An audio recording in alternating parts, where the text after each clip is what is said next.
Hey guys, what's up? In this video, I'm going to tell you how to enable data usage show on notification bar in Galaxy A35 5G.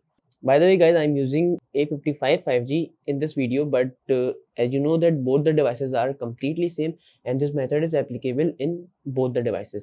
So firstly, you have to go to the Play Store here and here search for Internet Speed Meter. So this one is the application, by the way, Internet Speed Meter Lite. Install it and then tap to open.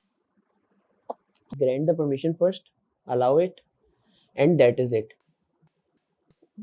Pull down the status bar, and as you guys see, the data usage and also the Wi-Fi usage is written on my status bar. So that's how guys we can enable data usage show on notification bar in Galaxy A35 5G.